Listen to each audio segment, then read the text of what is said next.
Welcome. So my name is Akash Arasu. I'm the Vice President of REACH, whose logo is some places. REACH, Research and Technology Switzerland. That's what we stand for. We're a think tank which focuses on bringing more science into policymaking, really grounding reason into policy, more or less. And we had the great pleasure of organizing this event together with Babies, the organization for biology students at the ETH, whose president, Christina Gantner, is here. Stand up. Round of applause for Christina, please.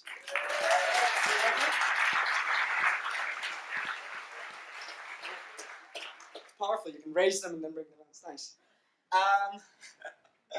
Okay, so what are we here for? We're here for CRISPR, right? What is CRISPR? Clustered, regularly interspaced, short, palindromic repeats. Memorize that. Think of it like this. I'm guessing all the biology students know this, so the non-biologists like me. It's a defense mechanism, primarily in bacteria, and it can be used today as a tool in editing genes together with the enzyme Cas9. And that's what we're here to talk about today. It's one of the greatest scientific breakthroughs in the past decade, perhaps. And without further ado, I have the great pleasure of first introducing Dr. Martin Jinek. Sir, could you please stand up? Just a quick stand up. Round of applause. A round of applause for Dr. Jinek. I love it. Okay, who is he? I should have said that first. Dr. Jinek was actually doing his postdoc at Berkeley, and his team, headed by Dr. Jennifer Doudna, was actually one of the co-discoverers of the applications CRISPR has on organisms. And he is here at the University of Zurich. He's heading a lab focused on further discovering the structural properties of CRISPR and its applications for humanity, perhaps. And the second speaker we have, I'll introduce her first this time before you stand up, Dr. Effy Vayena. She is the Swiss National Science Foundation's professor on health policy at the University of Zurich, and she is the head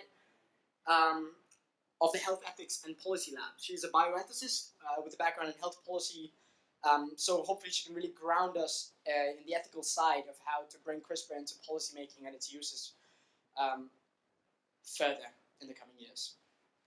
And yeah, please, Effy Vayena, round of applause.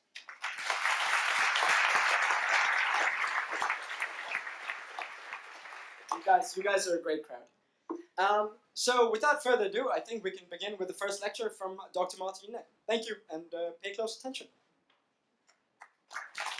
Yeah, round of applause. Yeah. So thank you very much for coming. It's amazing that we have a sellout crowd tonight. Thank you very much also for inviting me. I think it's the timing couldn't be better, I think. As you probably know, or some of you may know, there's a big conference happening in Washington, D.C. right now as we speak that's actually trying to address some of the issues that I think will come up also here tonight. And so I think it's a very timely moment for everyone. So just by way of introduction, my name is Martin Jinek. I'm an assistant professor here at the university in the Department of Biochemistry. My research interest is chiefly RNA biology, but it's this interest in protein RNA complexes and interactions that took me down somewhat unexpected path and led to genome editing and genetic engineering. And so it's been incredible to be part of this chain of events and discoveries. I also happen to be a co-founder and a scientific advisory board member at Caribou Biosciences, which is a startup company based in California that aims to basically develop CRISPR-Cas as a technology platform for industrial and therapeutic use. So this is sort of my conflict of interest slide for you. So what I'll do by way of opening is basically to put out a few statements that I think summarize what we know so far about the technology. And so the CRISPR-Cas9 as a genome editing technology is really revolutionizing the way we can modify the genetic material of cells and organisms, because essentially it's very simple, it's a fast technique, it can be very precise, and most of all, it's very cheap. Now, it's a powerful method that can be used not only in basic research, but I think has great potential for both for biotechnology and molecular medicine. It, I think, thanks to this technology, somatic gene therapy has the prospect of really becoming reality in the not so distant future. But with that also basically comes this question of, where do we want to take this technology? Because for the first time, I think humans, or we as humankind, finally have a method at our disposal with which we can modify our own DNA in a way that can then be passed onto our progeny. And so the use and potential abuse of this technology is something that I think concerns us all.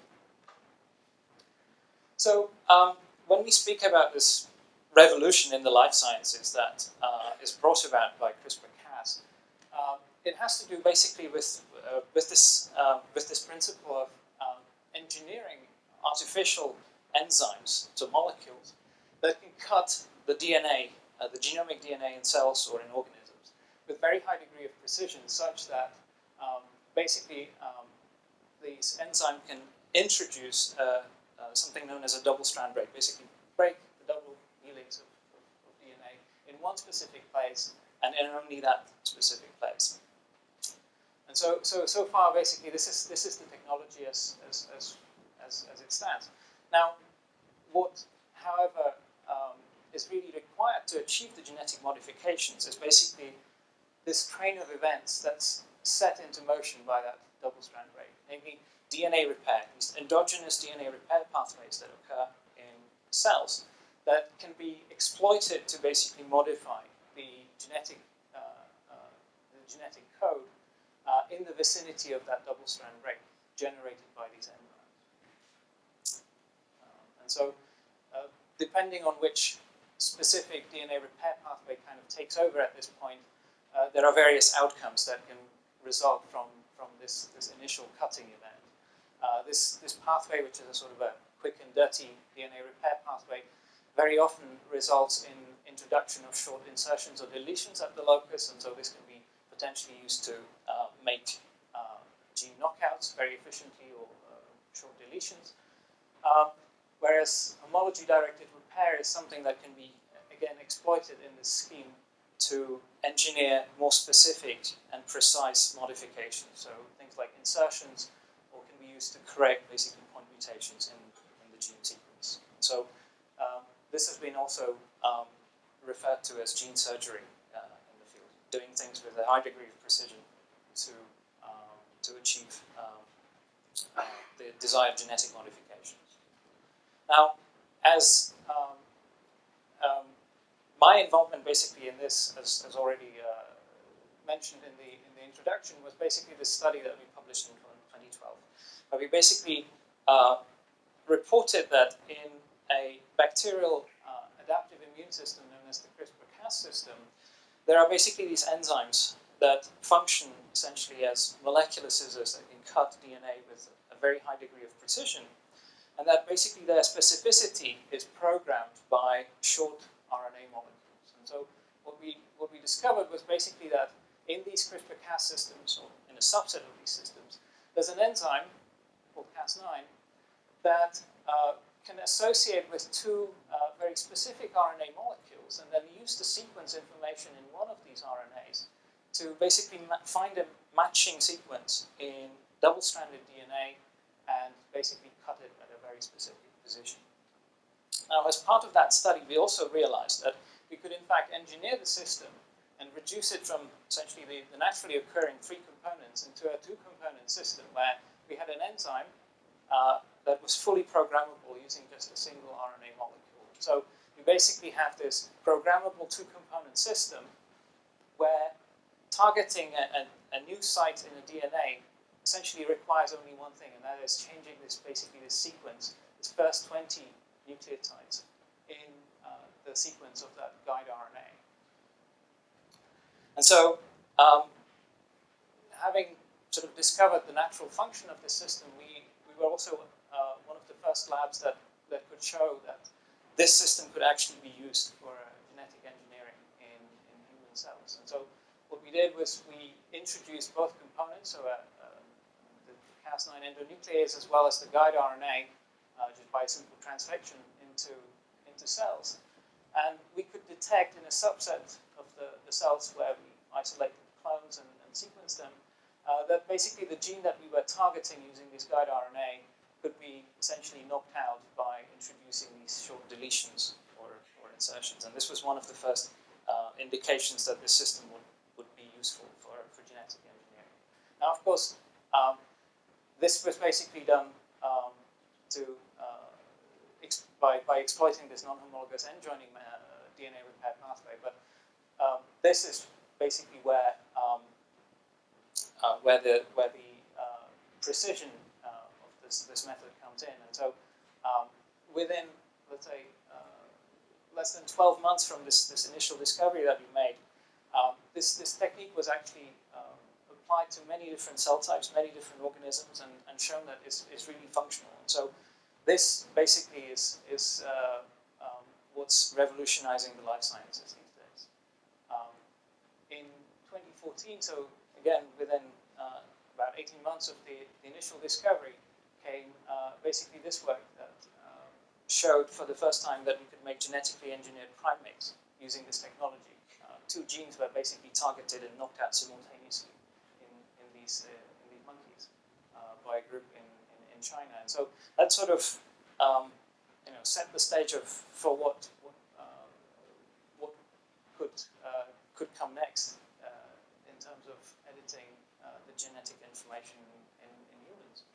Now, we're now in 2015, and this is really almost a mature technology in the sense that it's being used both in basic research but also in biotech, and there's a lot of hope of using this technology also for molecular medicine, where we could potentially use the genetic engineering strategies, genome editing strategies, to basically edit out disease-causing mutations in cells and cure genetic diseases in this way. So, thanks to this programmability of these enzymes, which means that every time we want to target a new piece of new gene in the locus, all we need to do is basically design and prepare a new guide RNA. This is an incredibly cheap and fast way of doing genetic engineering. So this really brings it to the masses. It's not only revolutionized the basic research, but it's also greatly democratized it. And I think this is something that is both perhaps blessing and also a curse of this technology in a way.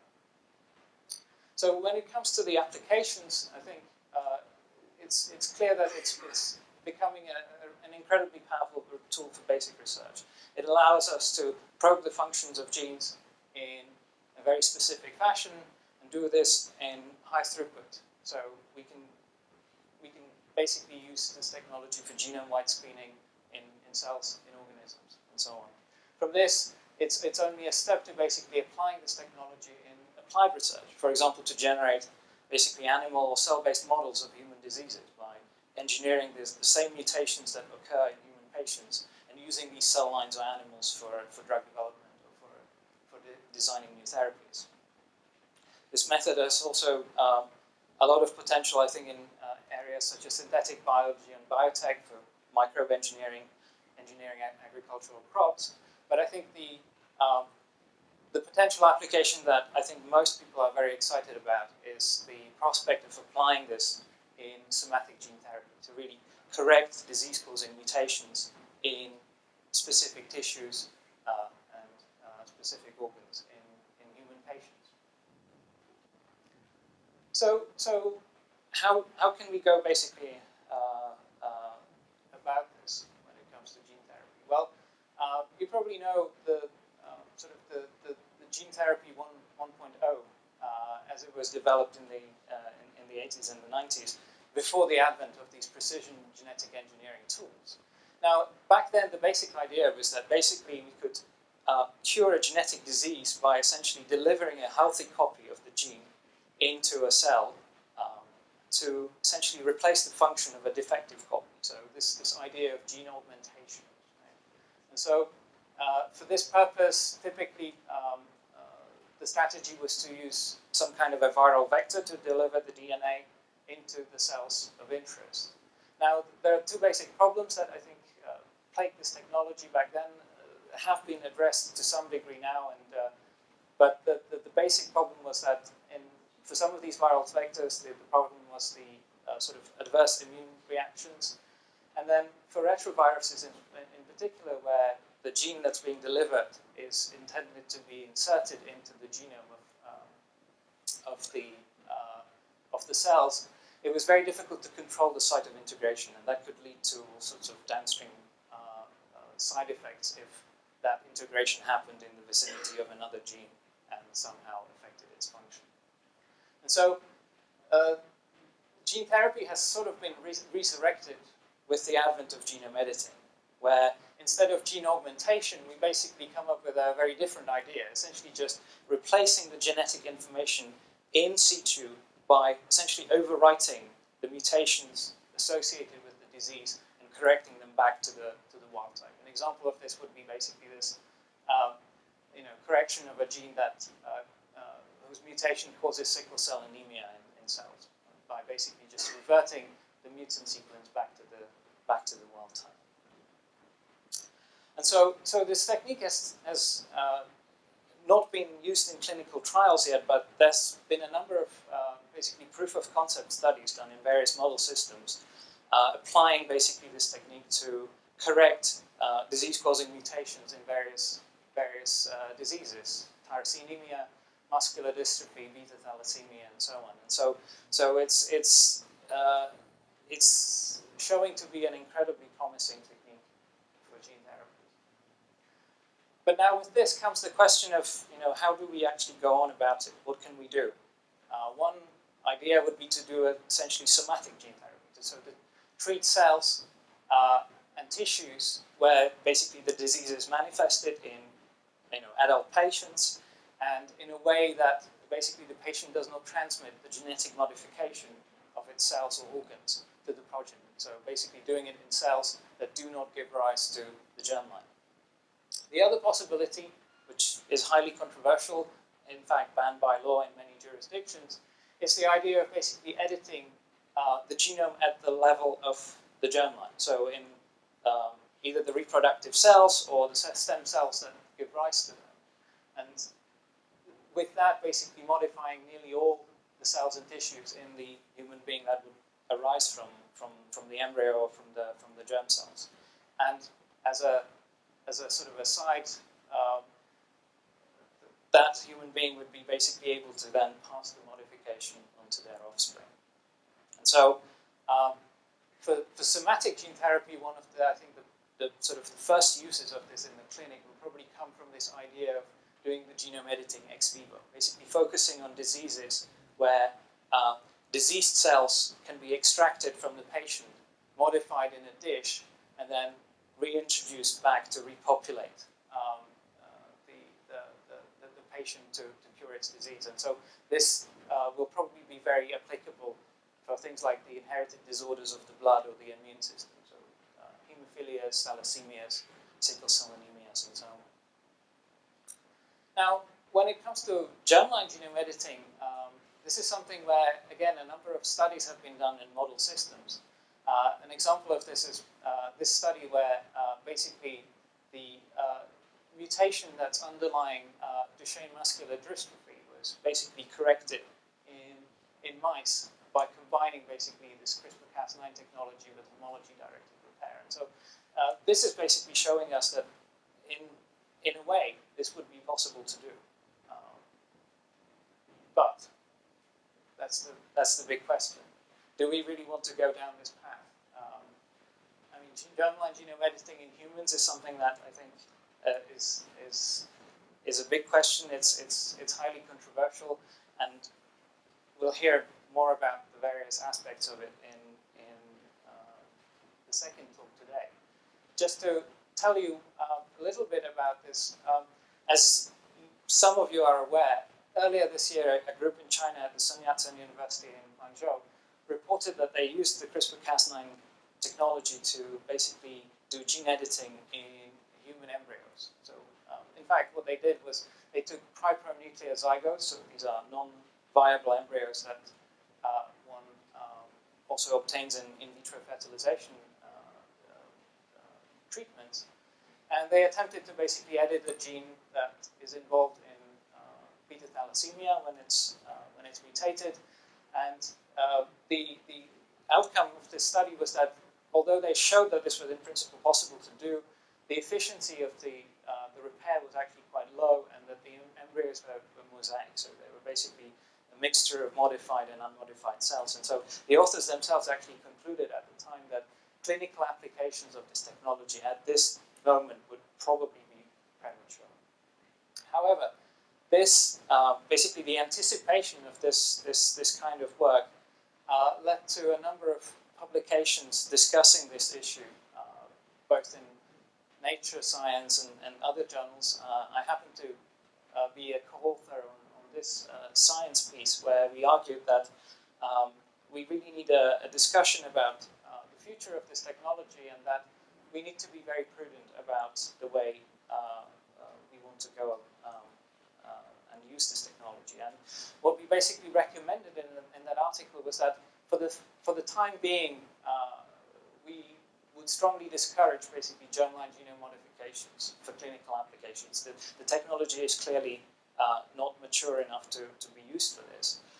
We argued for the creation of forums and platforms to inform and educate the public and the stakeholders about potential benefits but also risks of genome editing. We, I think, very clearly argued that the research on this technology should go on to be able to evaluate its safety, its efficacy, and its potential. And then finally, and this is something where this concurrent meeting in Washington, D.C. is coming into play, is basically this idea of convening a globally representative group of stakeholders, so scientists, bioethicists, politicians, public health officials, to basically try to come up with some kind of a consensus for recommending policies in this area. So just briefly about the legal framework, and I think we'll probably hear more about that from Effy. The framework for human genome modification is very diverse across the world. In most jurisdictions, of course, germline genome modification is somehow either banned or heavily restricted. I think many European countries are very strict on that issue. As you probably know, in Switzerland there's a constitutional ban on cloning and other manipulation of the human genetic material in eggs, sperm, and or embryos. In countries such as the United States, the legal framework is somewhat different. There basically isn't an explicit ban. There's just basically a limitation on what federal funding can be used for. And so if you have private money in the US, you're essentially free to do whatever you want. So with that, of course, comes this ethical controversy. At least in my view, this debate basically occurs on two basic levels. The first one is basically concerning just the technicalities. Is this technology efficient enough and safe enough to be used now or in the future? Should there be additional developments that address the current limitations? And the second level, I think, on which the debate basically has to take place is that even if it can be made 100% safe, should it actually go ahead? I think we can imagine using this for therapeutic genome modifications in human patients, but it's clear that I think, at least to many people in the field, that the need for therapeutic germline genome editing is actually quite small. The number of people who would really benefit from this technology is actually minuscule. And so basically all the concerns on this level come from the potential non-therapeutic use of this technology. Basically moving on from curing genetic diseases to basically the cosmetic surgery of the genome, if you will. And so there are some proponents who advocate basically the use of this technology to affect human improvement, to basically engineer specific modifications or alleles in specific genes that could give humans beneficial traits. There's a number of naturally occurring variants of many genes that actually have been shown to cause specific benefits. A classic case of this is this mutation in the CCR5 co-receptor, which basically makes a small fraction of the human population naturally resistant against the HIV virus. And so, with that comes a question: should we use this technology? I think I'm hoping that I can get some answers from discussing you and Effy tonight, because I still don't quite know where I stand on this issue. Now, so the final thing that I wanted to bring up is basically this need for a global debate. That I think because of this this democratization and basically potential mass use of this technology, it really is key that not just the scientists but other players basically have something to say about this. And so right now, as I'm speaking, there's a conference in Washington D.C. convened by both the U.S. National Academies as well as the Royal Society and the Chinese Academy of Sciences that basically attempts to kind of set the train into motion and kick off the debate about potential uses of this technology. So with that, thank you very much for listening. Thank you very much for inviting me, and I'll be very curious to hear what Effy has to say about the ethical aspects of this. So thank you.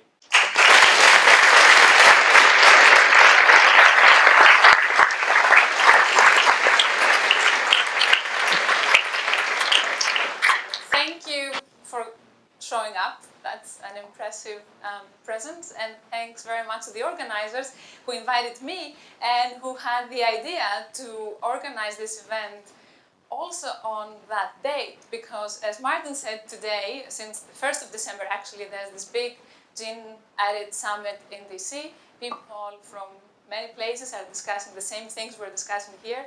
And also keep on the back of your mind that December 3rd is the International Day for People with Disabilities. And there might be a link to be made for that later.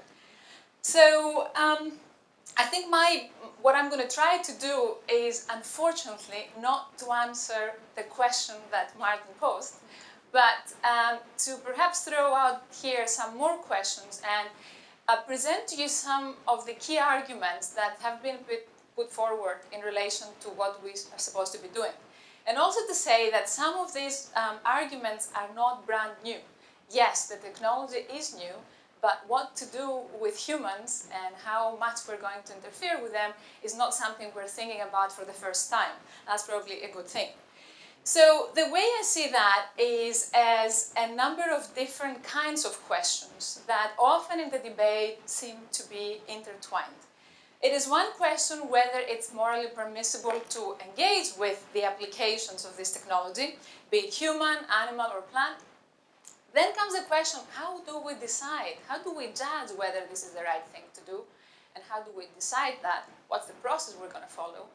And I think another difficult question is, what are we going to do between right now and when we have a decision, provided that we're going to have one?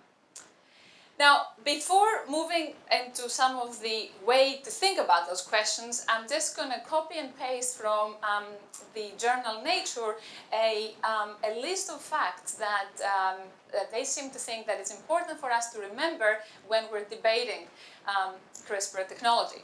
So remember, and Martin mentioned that, there is one published study, maybe there's another one in between, but until like last week, at the beginning of the week, there was only one published study that described genome editing on human germ cells, and that's the Chinese study that Martin mentioned. Again, we heard, and that is of course correct, that the law on editing human germ cells varies widely across the world. So we have a lot of variation. Again, that's not special. We have a lot of variation in the law on many things in biotechnology, in medicine, and other areas. apparently, you don't have to be a pro to hack genomes. And, well, maybe we'll hear, that might be debatable, but that's supposed to be one of the facts. Remember, Cas9 is not the only enzyme in town. There are more that can be used or are being to be used. Pigs are on the front line of genome editing experiments, so it's the prime time for pigs, apparently. Gates, Google, and DuPont, big money, won a piece of the genome editing action. That's also, I think, noteworthy. And finally, the technology in itself seems to be at the center of a patent row. So between different institutions, maybe we can get back to that discussion later, but there's a patent issue because clearly there's also a lot of money perhaps to be made. So we're seeing lots of cute pictures out there with those genetically, with those pigs that have been, this is again a picture from Nature, promoted as a new pet for $1,700 if you wanted to have it. Or dogs that could look different. Or another kind of application, mosquitoes that if we could alter them in some sort of way, for example, being unable to carry the parasite of malaria, that we could perhaps in that sort of application be able to eventually maybe even eliminate malaria. Not by directly applying this on humans, but via applying this on mosquitoes. And while these are big stories and big discussions, what we keep hearing about is actually this. It's the babies, right? It is the modifying or not human embryos and our germline. This is and I'll show you some of those because I think I'd like to talk about give you some of the flavor of the debate. So that is from a blog from yesterday or a day before from Paul Knöpfler, who is writing clearly against any modification on the human germline. And he used the language in his new book, GMO sapiens. Genetically modified organisms comes from an older debate that you're all familiar with, and sapiens from Homo sapiens. It's a bit interesting to use that term. He himself commented on presenters of the meeting and the Gene Edit Summit that they used quite frequently the Brave New World. I think it's interesting to pay attention to the language that's being used. And people have already commented on what kind of language we're using and how the language is framing part of the debate. Even the word editing, it does have certain implications, certain connotations, mostly more positive than negative. And so commentators have already suggested that by using certain metaphors, by using certain language, we are framing already the debate in a particular way. So keep also that in mind, the language we're using around this. This is a repetition. Martin showed another map. It's very similar and compatible. It's about showing to you how that sort of activity would be possible today, and in most places of the world it wouldn't be possible. But again, I'm showing this in order to convey to you that despite a number of restrictions, the fascinating part of the debate seems to be around whether we should do anything with germline, whether we should do gene editing in the germline. Now, that reminded me of another debate we had some years ago and I was working for quite some time on the area of in vitro fertilization, the ethics of that. Now, in 1974, and the first IVF baby was born in 1978, there was a paper in the New York Times about the potential of the IVF babies coming soon. Now, that's a quote from a paper entitled, or an article called The Embryo Sweepstakes. And it is about that all hell will break loose, politically and morally, all over the world. And I think you cannot imagine who said that, but it's probably one of your very well-known people. So James Watson was quoted in New York Times talking about that potential is going to happen, right, the potential bad. Now, we're in 2015, there's been lots and lots of babies born through IVF. We haven't observed any of that. Well, the things and issues and complications with certain things, but certainly you wouldn't be able to say that all hell broke loose. So again, that's something to keep in mind where we're thinking, and I'm sure you're thinking to yourselves whether what would your own opinion would be about proceeding with the application of these technologies in a way that would more permanently alter human nature. Again, this is, I would like to sort of contrast a little bit the quote from Watson with what happens today with MVF and a piece that was recently published in the New Yorker, a magazine, a literary magazine that you probably know, with usually very well thought through articles. The idea here was that, and you can read this yourselves, that once a technology comes and once it produces some good, even if we're afraid in the beginning about what it's going to do, at the end, those fears will disappear. And there are many people who make that argument. And for example, they use IVF or other technologies to support this argument. But again, I'm not putting it to you here as the solution or as the solid argument, but as one that I'm sure is probably going around your heads. Now, I'd like to go back to leave IVF and go back to some of the fears. And I'd like to read you this quote that comes from Jennifer Doudna, and Martin mentioned here, again in the same article in the New Yorker. I have never said this in public, she says, but it will show you where my psyche is. I had a dream recently, and in my dream, X, and that's apparently scientists, had come to see me and said, I have somebody very powerful with me who I want you to meet, and I want you to explain to him how this technology functions. So I said, sure, who is it? It was Adolf Hitler. I was really horrified, but I went into a room and there was Hitler. He had a pig face, remember pigs? And I could only see him from behind, and he was taking notes, and he said, I want to understand the uses and implications of this amazing technology. I woke up in a cold sweat, and that dream has haunted me from that day. Because suppose somebody like Hitler had access to this, we can only imagine the kind of horrible uses he could put it to.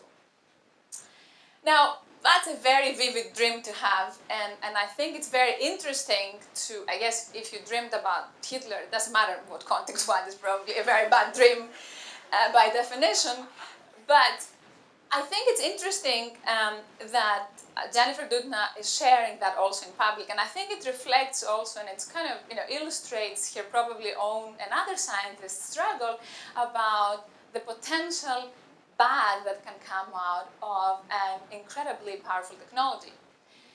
And again, what's interesting to think in that context is whether that's the first time in history that we're going through that, with not necessarily technologies that relate to our biology, but other technologies, other powerful technologies that we were reasonably afraid that they might, find themselves in their own hands and they can destroy civilization as we know it.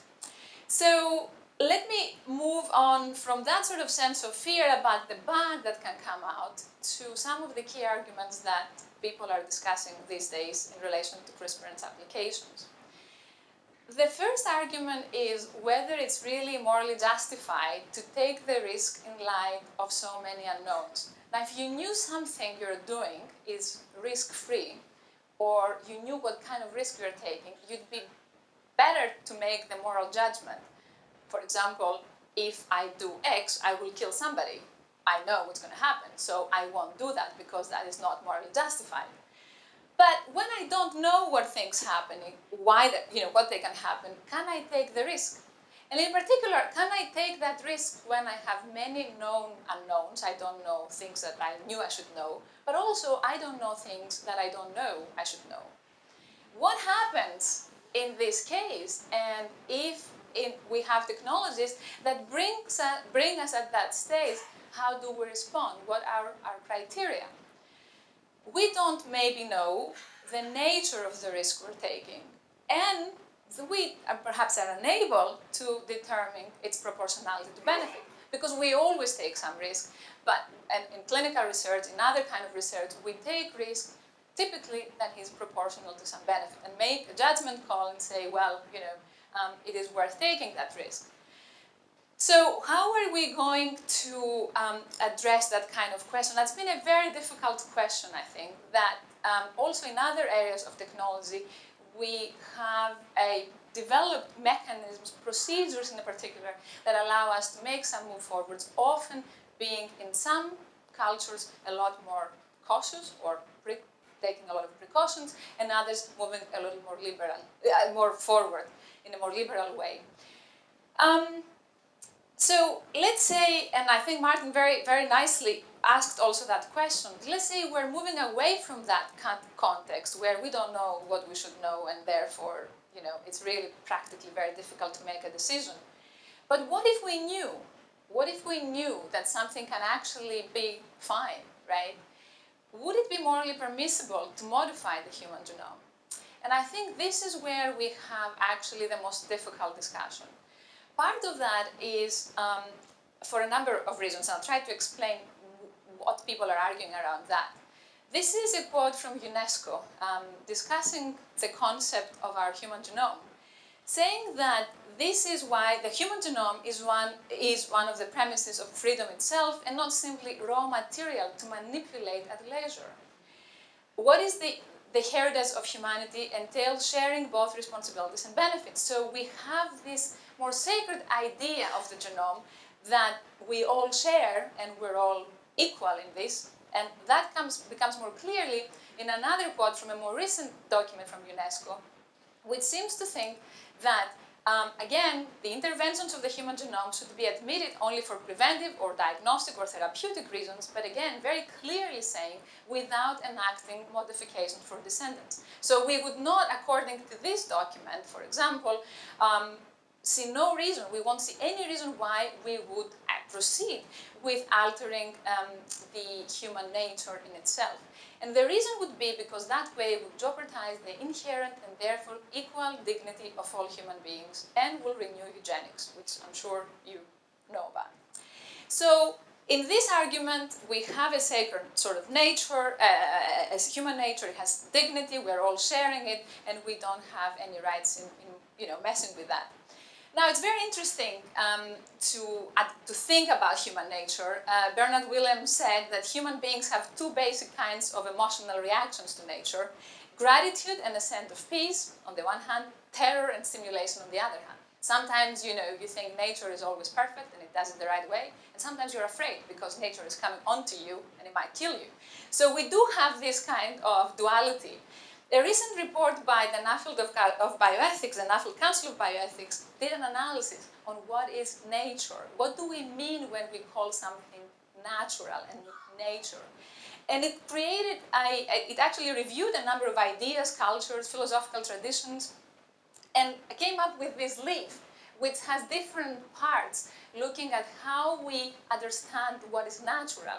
I find it very interesting because it has a great range of views on what natural is. Often we think of nature as being wise, of having a purpose. We do have a sacred version of that. It comes from more religious beliefs.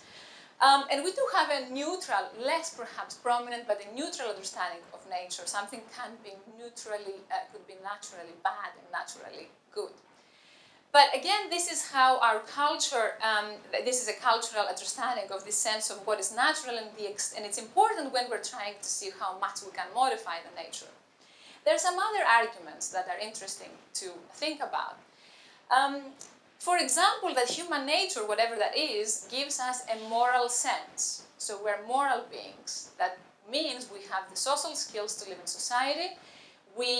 And through that moral sense, that serves the ground for more sophisticated philosophical discussion of rights, justice, and morality.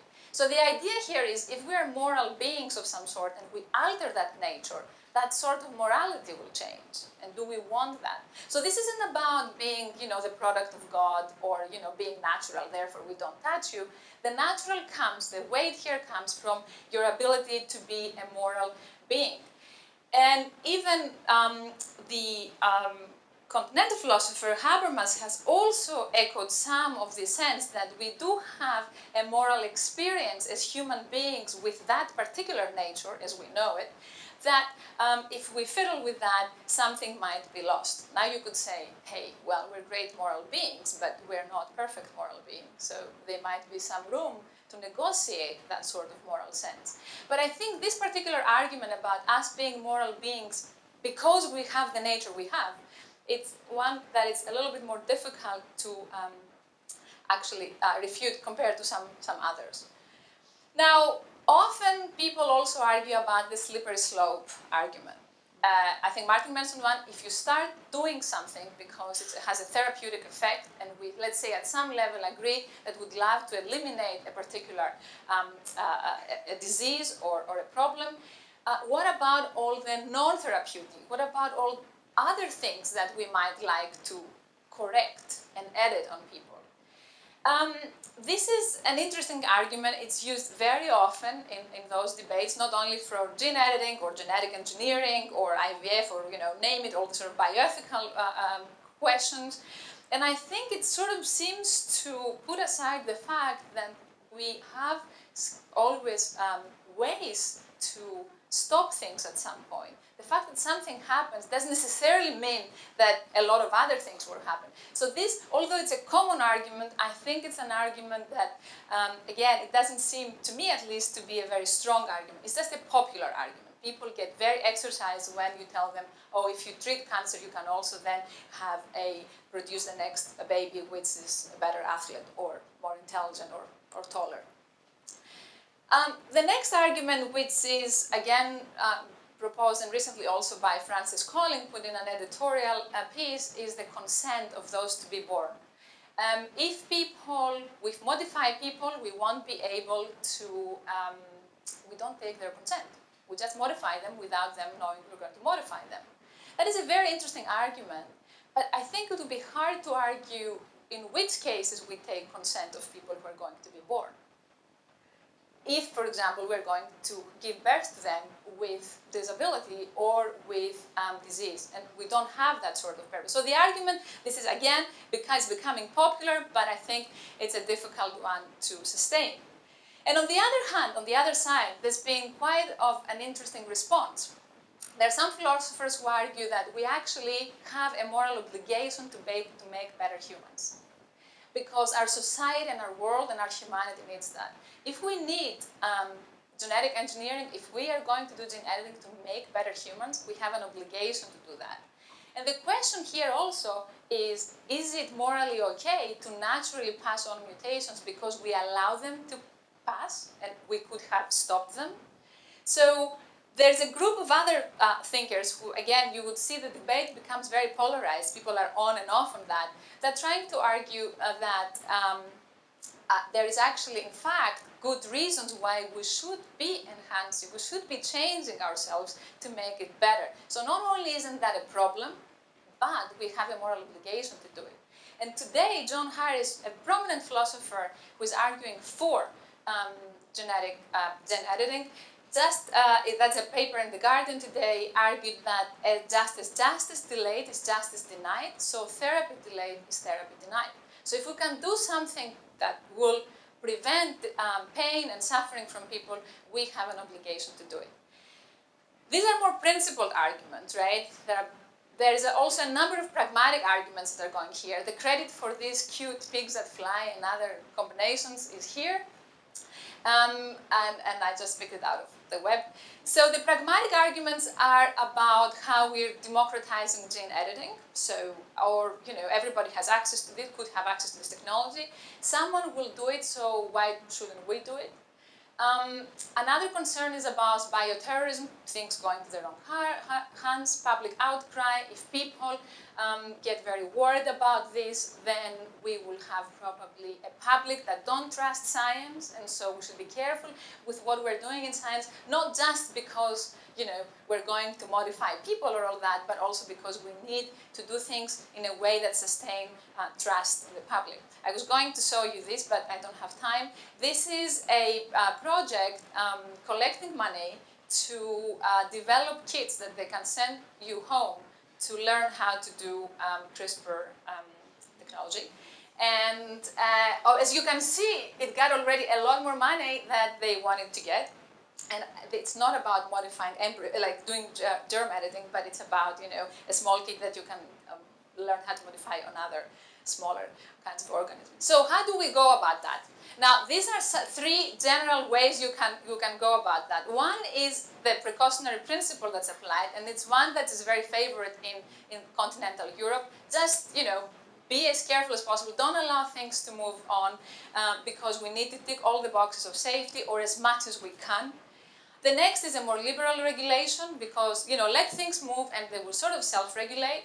And another model is proceed, so do not stop, but proceed with caution and oversight. And we've tried all of those models in different in different parts of the world. In terms of the moratorium, because I'm sure you've heard about that, obviously that would be more in the first category. Let's just stop and think, where is this going? In the discussion yesterday, I was listening into the summit, there was a theologian from Loyola University who argued that not only we want a voluntary moratorium on clinical applications, we need a moratorium, we need a ban on basic research. And you can hear that it's now online, arguing that we just basically, this is too dangerous, we have to stop.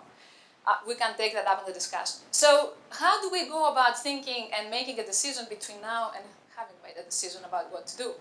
One step is the meeting that also Martin talked about, but this is really only a first step. People who've gathered there, they've come from all over the world. They are trying to, I think, come up with some sort of general recommendation of how we are going to proceed at this point, and they promised to send also to produce a paper that we can all see. But the idea of that meeting is to generate public dialogue and public debate.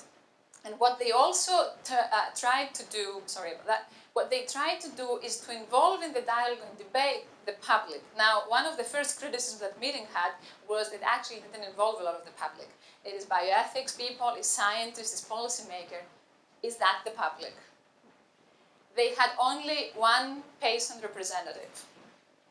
And that is often the case, right? And I myself, many of us have tried to organize meetings and we want to engage the public. It's not always very easy. But I think there is being, throughout that meeting, also the sense that if we want the public to be engaged, we have to be a lot more inclusive in what the public is and try to engage more actively. But again, since this is only the first big step, I think we will have a lot more opportunities. So I'm going to close because somebody's waving to me in the back with a couple of points that I think sort of reflect also what I think in thinking about the discussions that have been taking place. I think my sense is that there will be reasonable disagreement on gene editing in general because it touches upon a number of people's beliefs and cultures and other sort of sentiments that I think it's fine to disagree. And I think some of these disagreements will be reasonable, so we'll have to deal with that. I think the public debate question, which is what the meeting wanted to do, it must take place, and I do think that we have an obligation to facilitate it. So I think what you guys are doing by facilitating public debate is actually fantastic, and it's exactly what other institutions should be taking on.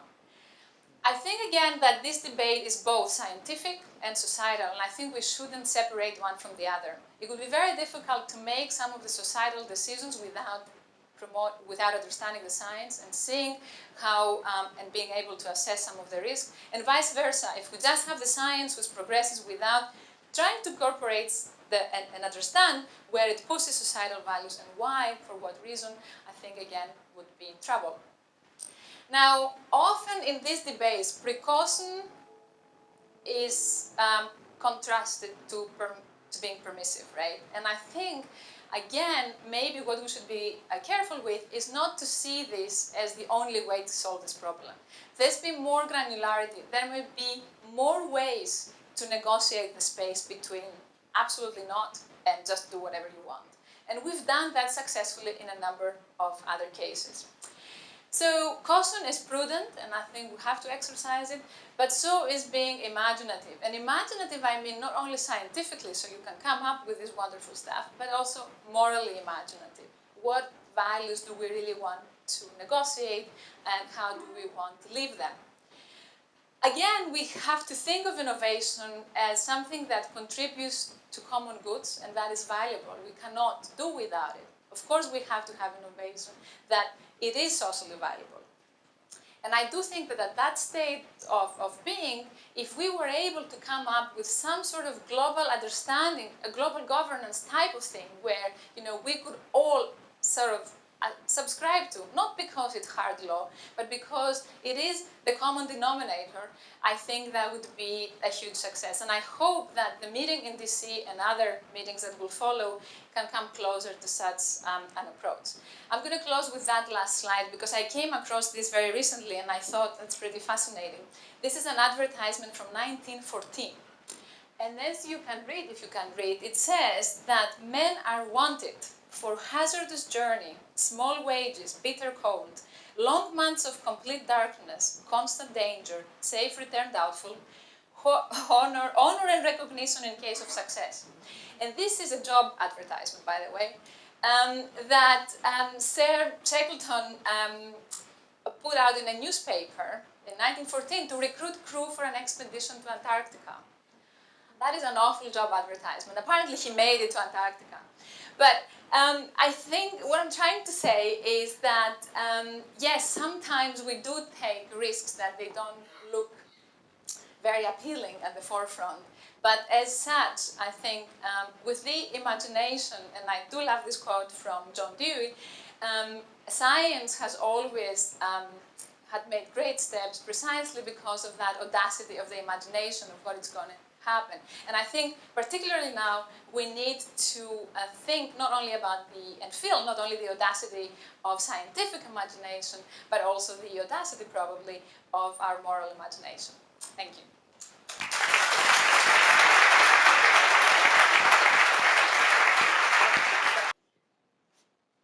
Okay. Thank you, Dr. Vayena and Dr. Martin Jinek, again, for both fascinating presentations.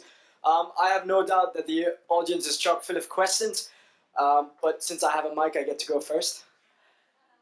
So I'm just going to kick it off. Dr. Jinek, let's start with you. A simple, straightforward question to the non-biologist, right? How does CRISPR work practically? When you're running your lab, do you have it like a chef station? You've got people prepping cell cultures, slicing and dicing. How does the practicality of CRISPR turn out? It sort of depends on the experimental system that you're using. I mean, my lab is essentially a pure biochemistry lab, so a lot of what we do is essentially test tube work with purified molecules, and so I'm involved in developing some aspects of the technology, but most of the genome editing is actually done by others. So the simple answer is it depends, but fair enough. But again, tends to be the answer in many a case. I'm going to use it as well. But how simple or difficult it is, well, let's say the designing part of basically the experiment is very simple. That takes typically a few days. Getting the reagents for you to do the editing is also something that's relatively straightforward, and this is basically where the cost reduction has really occurred. The fact that you don't have to spend thousands of dollars on, say, a custom design zinc finger nuclease from a company, when you can order just a pair of primers to do a simple cloning experiment to prepare the guide RNA construct that will cost you a few tens of dollars. So in that sense, it's this is where the democratization basically comes from. Got you. And a follow-up question, again, on the science side of this, because, for your benefit. And just a follow-up question on that, and Effy actually brought this up earlier, given that, so I'd like to know, given the rush of fame that has happened amongst CRISPR between 2012 and 2015, there's over 400 papers right now written solely on this topic. You, or not you personally, but Berkeley and MIT are involved in a patent dispute for the technology, right? And so how does this end up on the collaboration aspect of things? Has it made it harder for you to collaborate with other scientists simply because so much attention being thrown on the topic? Or does interchange of knowledge still occur, perhaps even at a higher degree here? Well, I think, yes, the ongoing dispute about who implemented, what and when does play into this. But I think overall the field has actually been very, very good about exchanging information, about sharing reagents, about being generally open about what goes on. Yeah, I mean, I think from that standpoint, Okay. it's not been a problem. So if I infer that the fame is actually a good thing in this aspect, for the research itself. Well, yes, but it's not that it became famous for just for the sake of being famous. I mean, it became because there was a need basically for being able to do to use these kinds of tools in basic research. And it basically the technology has made the life of many researchers very, very much easier, and I think this is where it basically comes from, what it comes down to. Okay, gotcha. Moving on to you, Dr. Vayena. Going to start with this. Let's start with this. So I'm sure you're familiar. 1997, we cloned Dolly the sheep, and then there was an uproar of sorts. Oh, cloning, what's happening? Do you think CRISPR is a similar situation that we are outcrying for sake of? Would you say? Are you asking if we outcried us for the sake of it with cloning? No, not because it's cloning, but do you think can it be applied in the same sense? Because 15 years later, the empire is not there. We don't have the Clone Wars. Right. December. That's right. Christmas time we will. But yeah. I think there are some similarities in our reaction to things that we believe there could potentially, modify human nature. I think whatever the technology or the possibility, whenever the possibility arises to that, we get very exercised and very, kind of concerned. And you would see back then and today, we will always have most people thinking, no, we shouldn't do that, and then some people saying, why shouldn't we do that? Let's move. We can improve science. We can actually improve ourselves because we have a duty to do that. So I think there are similarities because at heart there is the same problem we're trying to address, but of course with very different technologies. And again, also in this particular case with CRISPR, it's a much easier, as you say, and cheaper technology, so we don't have to go through the trouble of what we would typically go. So I think in its essence they are the same. And some people, if you say, if you consider that just as a hype, that we're just overly enthusiastic or overly excited, people would say, well, precisely because we had this enthusiasm, precisely because we went around and banned things here and there, that's why we don't have our cloned friends, and not because it wasn't actually possible, which is a different kind of discussion. So that's I think what is at heart of it. Got it. And another comment from your end on this one. Both of you actually cited the Chinese study, which was done on human embryos, and this is quite nice. So I don't know if you guys read it, but this was published sometime in April. All the major news outlets, for example, Time, they had this massive headline, right? Chinese researchers edit human embryos. A very ominous headline. But no one really cared to mention that they were in fact triploid zygotes, as in they were corrupt embryos, which, they were non-babies, so to speak. It's a term. And they would never have developed whatsoever, and they were taken from an IVF clinic. So how exactly do we communicate the nuances of these things? Because that research which was done was in fact very, very valuable, and every scientist who read it thought so. So how exactly do we communicate the nuances of these things to the public? The both of you can comment. Take turns. You're absolutely right, and I think it's just it speaks for how quickly we want to become sensational by taking a study that was pretty clear that it didn't cross really any boundaries. It was legal. It was definitely approved by an ethics committee would approve it. You had non-viable embryos where you can do that. You can do it. Presented in the media and all over the place. The Chinese did it. So yet again, the Chinese did it. So I think this is the public that is. I think there is the sensational always associated. It's the same like we discovered the gene for anything, right? The way these things are presented is to make people very energized about stuff. So I think this is one problem, how we communicate.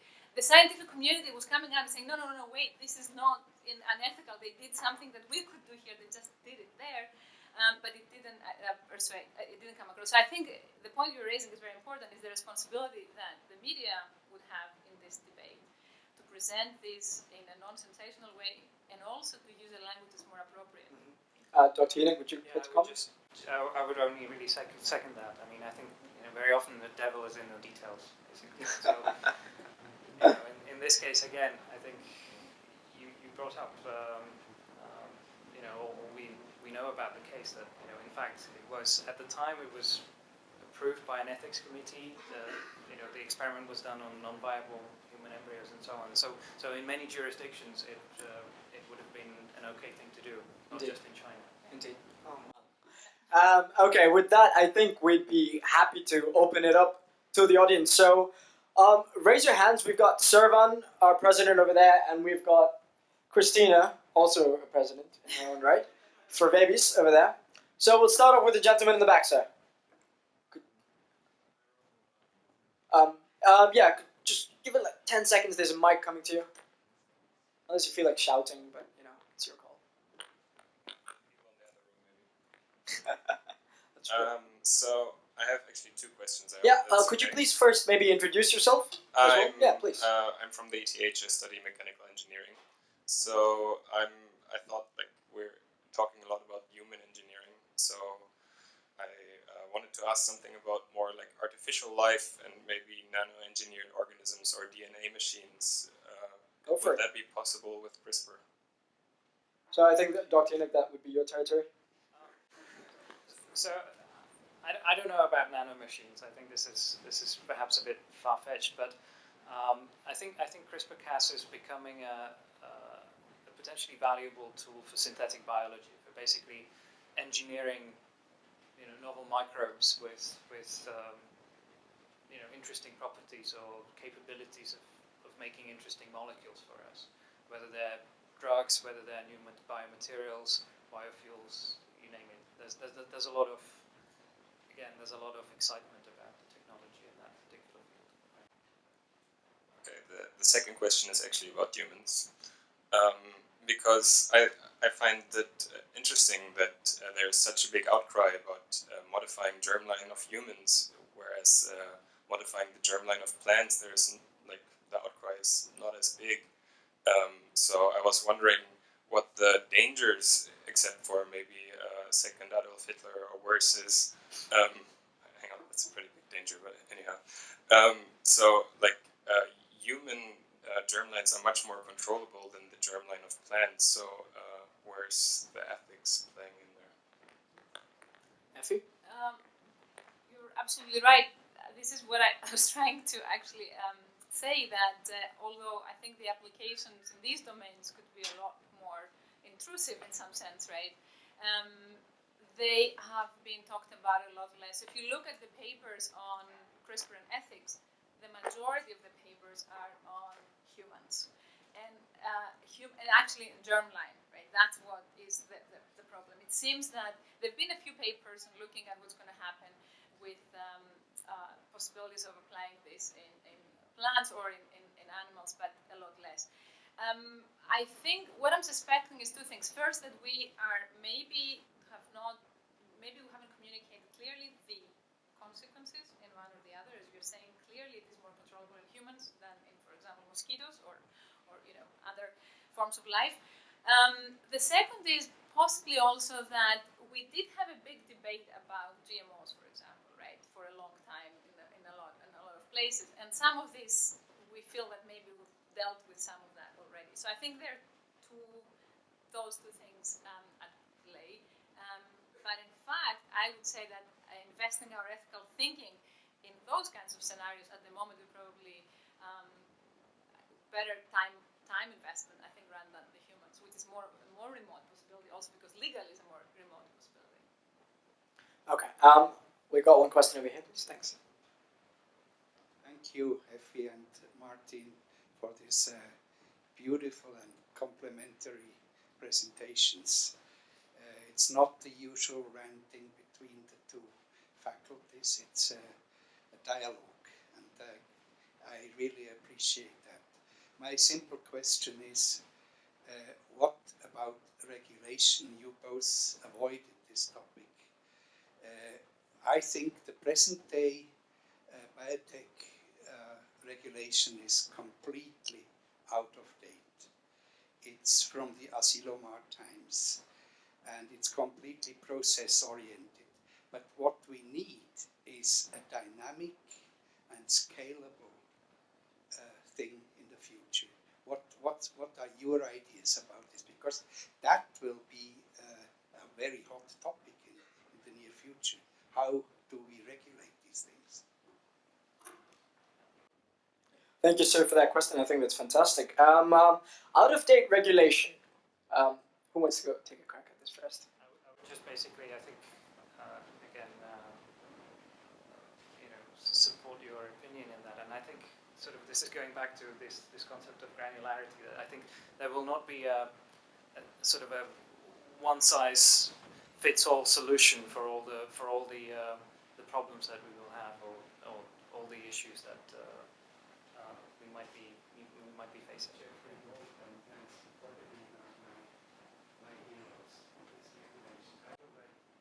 No, but I mean, if I may add that, I think, as you were saying, I think agree. There's outdated regulation in a lot of this area, in a big part of the area. One, I think we should aim for is granularity. The other is a more agile system of regulation, because our systems are also they regulated at a time where we used to be slower in technology, and we could take time to debate and negotiate. And I think it's good that we take a long time to produce legislation, because legislation, it has teeth, it's enforceable, it shapes a culture in some cases. So I think we have to be careful with what we regulate.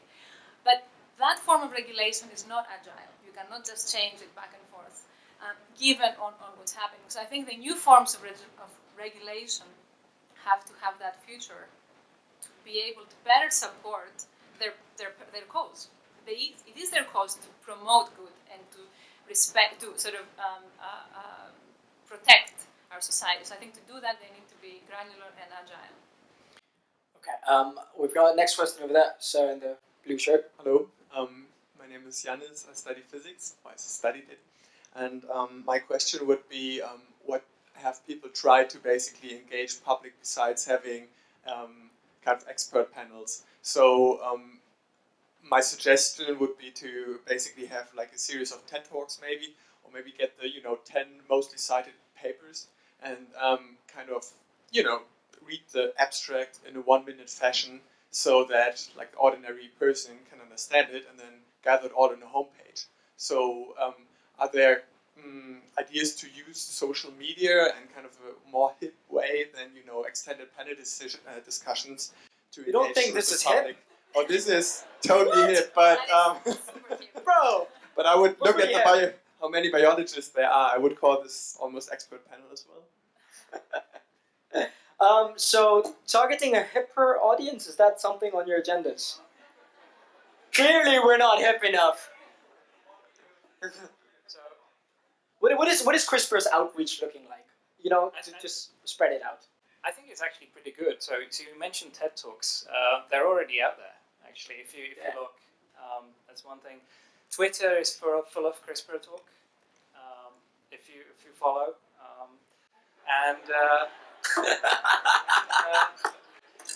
and this conference, for example, this Washington DC meeting, this is all being broadcast live. There's live streaming basically. So. And all the talks will be recorded. They're all available. You can even download people's presentations, basically. So there's a lot of coverage. Yeah. To summarize, do your research, bro. Like shit. Nah, I'm joking, man. I'm messing with you. There is maybe one more thing. Please, Effy. Sure. 2 points. One, there is also an interesting initiative based in the UK, but it's international. It's a website called What is Biotechnology? One word. And on that one, they're hosting a survey. Asking questions about CRISPR, what people think about CRISPR technology in terms of whether it's dangerous or not, or if they would want government to fund it or not, that sort of thing, as a means of engaging the public to think about that stuff. So that's another hip form of thinking about CRISPR. But also, I think your point is well taken in terms of like looking at this audience as a specialized audience, right? These are people who are highly educated, they understand biology, most of you. So the challenge is, how do you have a meaningful debate with the much broader public? how can you be very inclusive? For example, one thing that came up in the summit in DC was, as I mentioned, that they had very few representatives from patients' organizations. You have disability groups that will feel perhaps very strongly about what gene editing would mean for them and their own identity. So how to engage meaningfully all these people without telling them what's the right thing to say or to think is, but letting them tell you what they're thinking about it. I think that would be truly, truly hip. Love it. That's the next challenge. Yeah. I've got gentleman there in the green hoodie. Servan, if you could. Mike is drifting towards you, sir.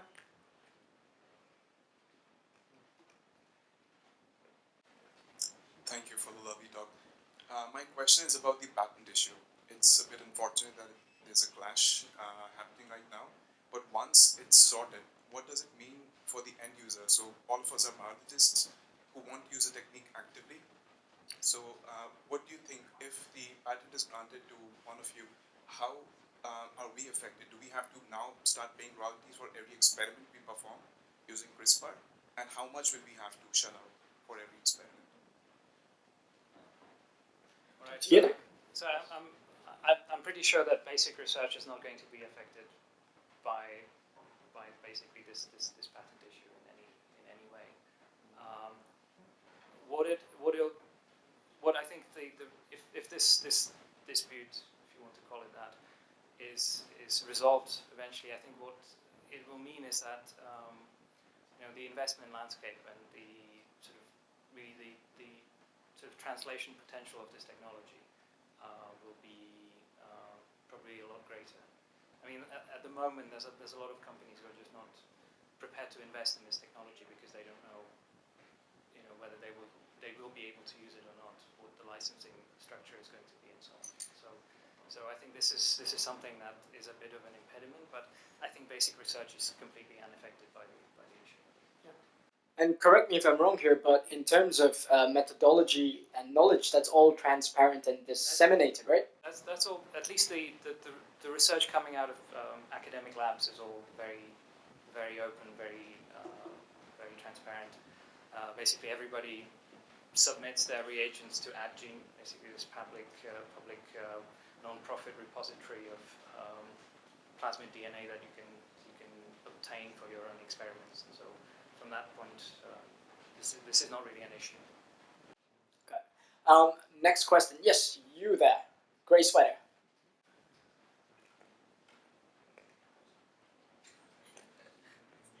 It's actually following up on that. You mentioned. Please introduce yourself as well. Oh, sorry. I'm a postdoc working on protein engineering at ETH.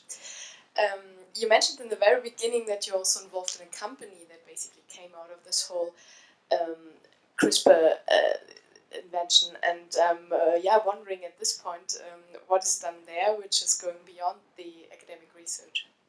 What's the purpose of the company? What kind of research? What kind of projects are done there? So what are your private sector aspirations, sir? As much as you can talk about it, I guess. But I'm not really at liberty to discuss things in great detail, I'm afraid. But at least the idea for Caribou is to be essentially a technology developer that can basically apply this platform to many different users and collaborate with other industrial partners who have needs for this technology for either their own product development or for just simple in-house R&D. Yeah. Okay, excellent. And we've got next question. You, my lady, in the red, is that red? Red and black? Red and black sweater over there. Can we get a mic? Is coming to you in a second. My question is more on the ethical side. So doesn't the ethical committee sort of foresee when such research is done, when such publications are made, that such research can have an impact on mankind? So doesn't the ethical committee, or can it not sort of control it? Because now we have such a good technology which can possibly help or to cure diseases, and this is the uproar that, oh, it will create superhumans or stuff like that. So why isn't it regulated at an earlier level? Because we invest so much money as researchers to come up with such nice technologies and then ultimately maybe not use it. So how can or does the ethical committee or can it control it at an earlier level? And Effy? Yeah. So yeah, that's a good question. I think Martin might correct me on that. We're not always investing in something because we know exactly where it's going to end, right? So things also take a different path, and we proceed step by step in what is ethically possible. Often experiments, or most of the time, they go through some sort of review. We see a good reason to go to. When it comes to application, it's not often simply what is going to solve one problem, right? We want to do that. What I think we're now concerned is not simply how we're going to solve this particular problem by maybe creating a lot more problems. And that's, I think, where it's not going to be one committee deciding this, but I think the debate is about, yes, we've invested, yes, we see the potential, it can be great, but can we do this in a way that doesn't create more problems that it might solve? So that's, I think, what it is. But again, I think the very fact that people are discussing this is because they do want to proceed. They do want to have a return on the not only financial investment but also intellectual investment and work that's been put into that.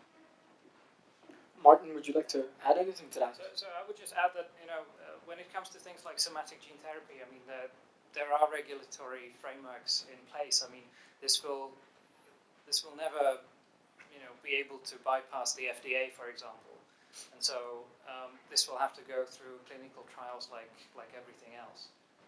In fact, there are already genome editing therapeutics in clinical trials based on some of the previous technologies like the zinc finger nucleases, and so the sort of the legal and regulatory framework for these kinds of aspects of the technologies is already in place. Thank you. My name is James, and I'm from Zurich. Hey, James from Zurich. Nice. I do have a brief comment to make, which I feel is important. I don't know if many of you share it. I very much appreciate REACH taking on this topic, this controversial topic, and I did enjoy the presentations of Martin and Effy. However, I felt there were not really diverging views presented. I felt that in the end, both were kind of coming from the same corner, just kind of presenting their views from a different angle, one from the more technology angle and one from the more ethical angle. And I didn't feel I was presented with two, alternative views of how to take this on. Right. And my question is to Martin. In your own words, you said you were not certain where you stand on this topic. Then why are you trying to monetize on it? Oh, monetize is a harsh word. I don't think you can use that. I think that's a gross assumption to make if you want to go with monetize. There's one in, having your own idea and transgressing that through. But monetizing, I think, is a harsh word. But I'll let Martin take care of that. Isn't that the idea of a startup? All right, well, let me try and answer this. When I said I'm not quite sure where I stand on the topic, I meant germline genome modification. It's very clear that the activities that I'm involved in are not going to be in dealing with this in any way, shape, or form. I think most of the companies that have been founded in this area have spoken very clearly against basically genome modification in the germline. So basically, yeah, that's where I stand. I think for somatic gene therapy, for example, this is going to be a real game changer. But again, whether germline genome modification is something that we should be doing, I'm not so sure. Fair enough. Coming down, all the way to the front. Okay, we can do that. You, sir, in the darkened hoodie.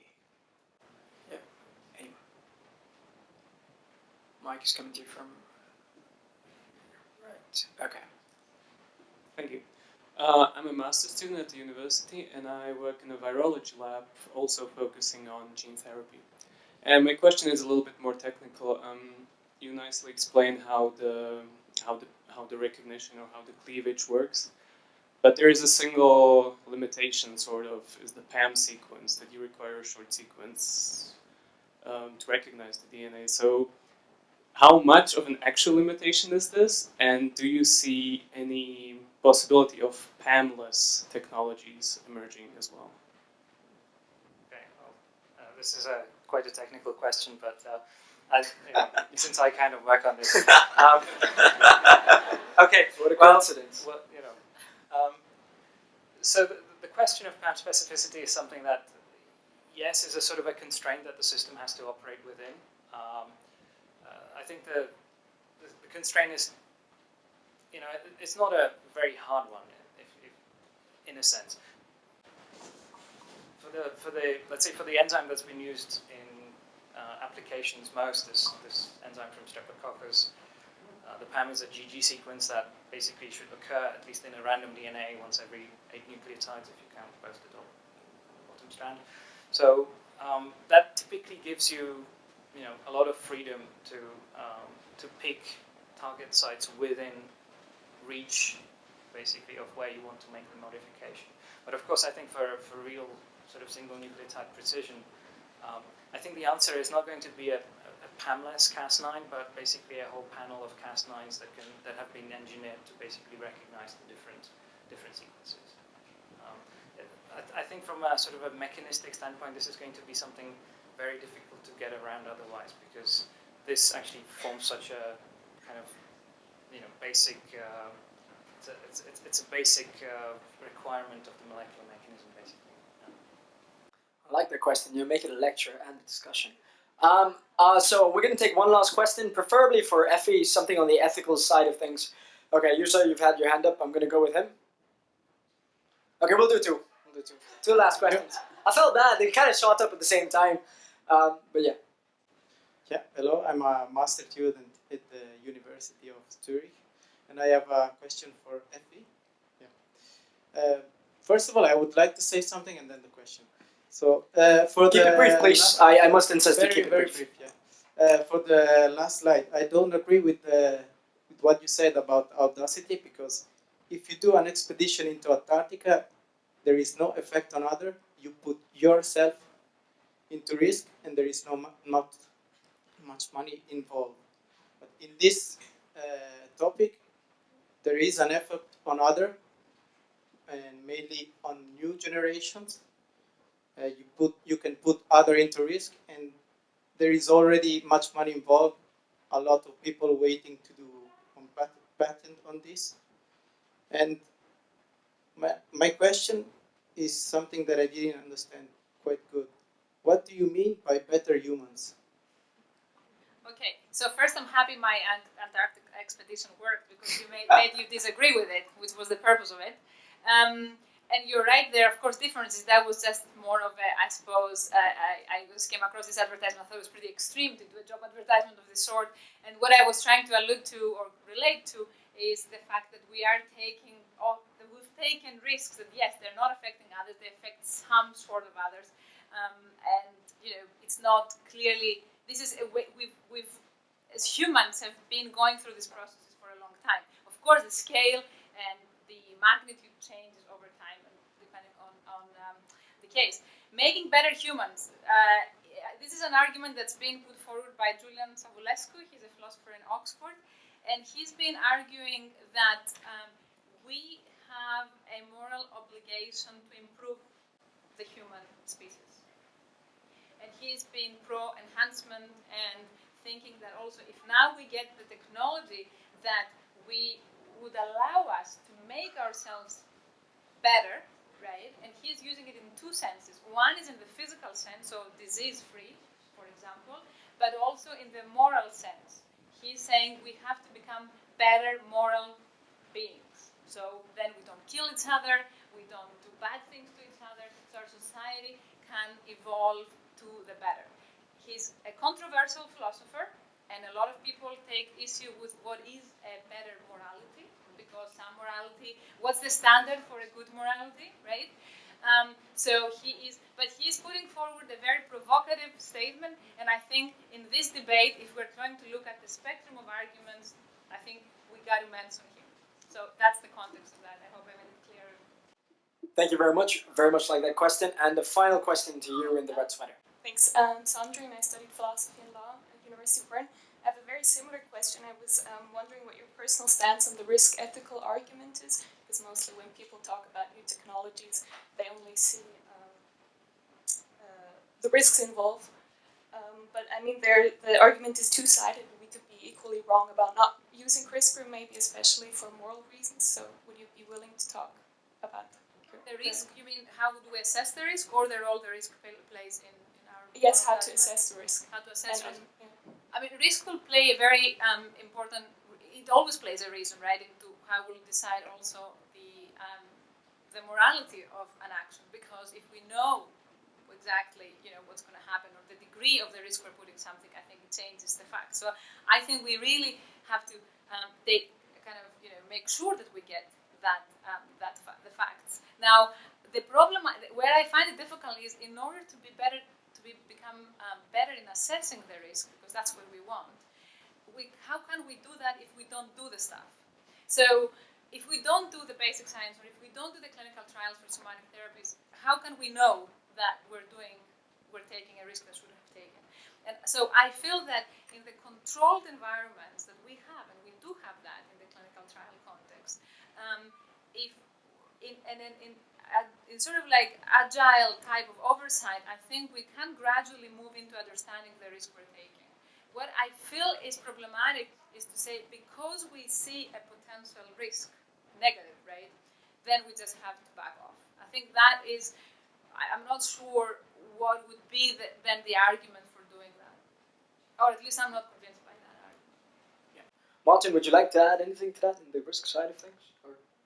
I think, again, I would just second the opinion that it's a question of proper controls and sort of setting up the environment in the right way to be able to do things safely. And I have no problem in the both of you agreeing on a point. I think that works out well for me. I did mention the people who disagree, right? And I think the most vocal disagreement that I heard was at the summit by the person who proposed ban in basic research as well. A lot of people have said voluntary ban or moratorium in clinical applications, etc. She proposed just stop it. Yeah. And that's an extreme. I think we have fundamentalists everywhere. But on that note, I'm going to bring it to a close. So before I do that, a round of applause for Martin and Effy, please.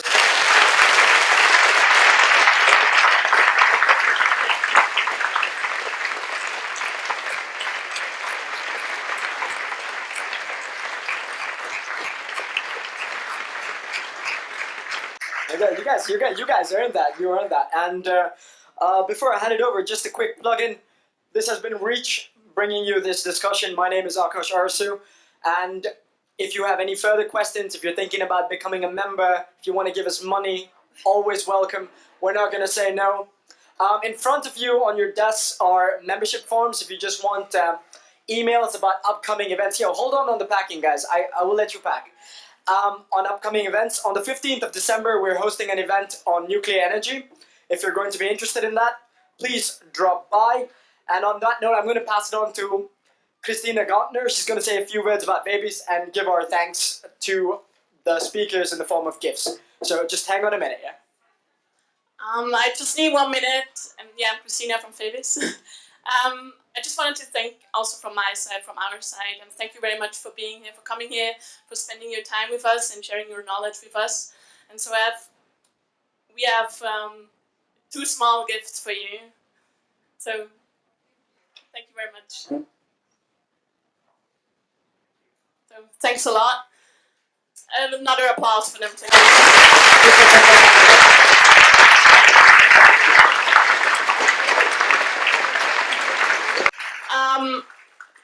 Before we forget, we had a very entertaining moderation. Thank you very much for doing this for us. It was awesome. So, some chocolate for you.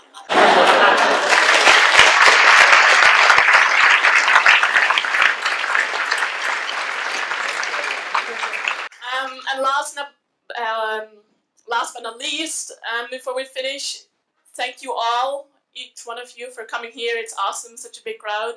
We really didn't expect it. So it's an honor that you guys were here. Now we have outside a little apéro, so feel free, get some food, some drinks, and have a nice evening. Thank you very much.